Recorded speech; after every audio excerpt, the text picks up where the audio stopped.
At james.crid.land and in your favourite podcast app, I'm James Cridland, the radio futurologist. This week, the next step for personalised radio.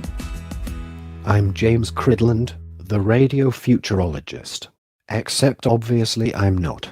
I am also not James Cridland. This is a bit more obvious. Yes, well, let me tell you a story about Jamie Dupree. He's a radio reporter with Cox Media Group in the US for WSB. And 2 years ago, he lost his voice. As a story on the BBC will tell you, he's got it back, kind of.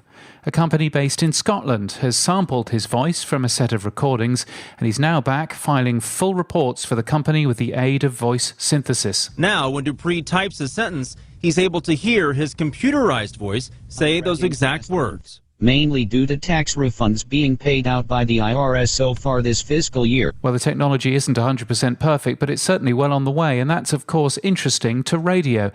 Because if consistency is one thing that makes radio work, and most radio programmers agree, then it's an obvious next step to have not just consistent music, but consistent radio presenters.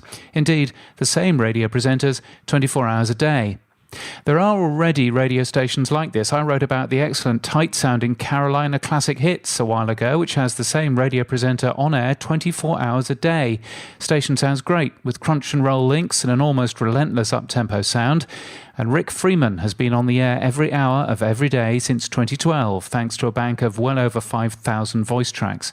But recording voice tracks only gets you so far. So what if you could go a little further? If voice tracked weeks in advance, your favourite radio personality can't talk about yesterday's World Cup game, but with this type of technology, he can. Indeed, this could make even famous radio presenters come back from the grave. And in fact, that's already been done too. Bob Monkhouse, a UK comedian, famously did a TV ad for prostate cancer awareness 4 years after he died of the disease. What killed me kills 1 man per hour in Britain. That's even more than my wife's cooking. A number of years ago, I saw a presentation by a German radio company who'd added a personal clock radio alarm to their radio app.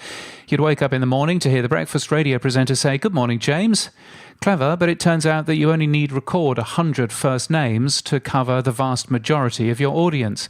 But with voice synthesis, personalised radio could be something else. Now, here's a great new song from Taylor Swift. And James, you've got 10 minutes before you need to leave for work, so crank this song up while you get ready. Or, should be a warm day today, but perhaps some rain this afternoon. In your task list, it says you need to visit the dry cleaner, so maybe you want to do that this morning. The opportunities are endless. And as for the television, well, the technology to produce fake videos is already out there and getting much more realistic. You can get my weekly newsletter at james.crid.land and daily podcast news at podnews.net. And until next time, keep listening.